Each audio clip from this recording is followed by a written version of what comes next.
नमस्कार। संसार क्रांति के खास कार्यक्रम हरित क्रांति के जो कार्यक्रम में है, आज पंकज नर्सरी जो जींद के अंदर यहाँ संचालित की जा रही है राजगोपाल शर्मा जी के द्वारा, उनके जो संचालक हैं राजगोपाल जी आज हमारे साथ चर्चा में शामिल हैं और उनकी जुबानी हम जानते हैं। शर्मा जी, हरित क्रांति के कार्यक्रम में आपका स्वागत है।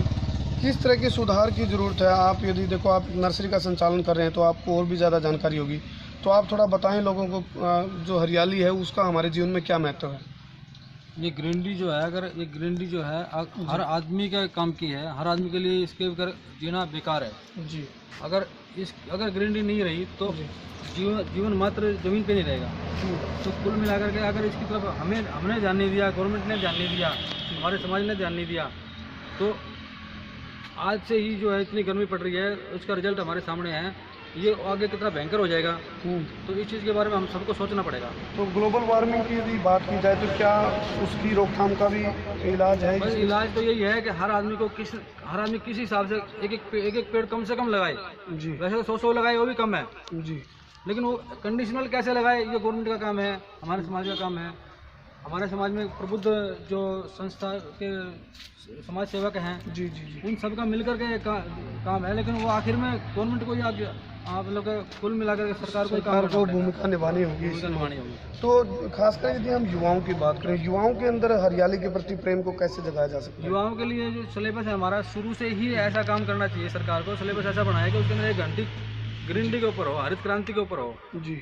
हरित क्रांति के फायदे, पौधों को लगाना, सजाना, उनके जो मेडिसिनल उनके फायदे हैं वो बताना, छत के ऊपर लगाना, बालकनी में लगाना, किसी भी तरह जगह नहीं है तो दीवारों पे लगाना, जी, किसी भी तरह लगाए उनको। जी, यानी कि आपका कहने का तात्पर्य है औषधीय पौधों का भी इस्तेमाल करना चाहिए किसी भी तरह। हाँ जी, ग्रीनरी कोई भी हो, वैसे औषधियाँ लगाएंगे तो वैसे भी काम आएंगे हमारे को। जी।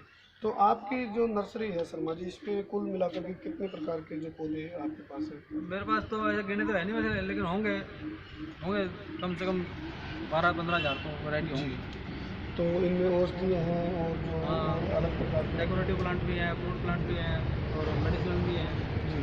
तो यदि हम किसान की बात करें तो किसान तकरीबन परंपरागत जो खेती रही है, धान और गेहूं, उसी के ऊपर आश्रित है। क्या वहाँ भी आधुनिक तौर तरीके जो आप कुछ बताना चाहेंगे उसके बारे में? उसके लिए मैं तो कह रहा हूँ कि आज से 100 साल पहले जो खेती थी ना, जो ज़मीन थी, हमारी ज़मीन को वैसे ही बनाने के लिए, उसको मैं ऑर्गेनिक सिस्टम कहूँगा। ऑर्गेनिक बनाने के लिए भाई आदमी को गाय का गोबर का पूरा वो इस्तेमाल करे, उसको जानकारी ले। अगर नहीं है तो कैसे जो है हम उसको एक गाय को 10 किले के हिसाब से उपयोग में ले सकते हैं। जी जी जी।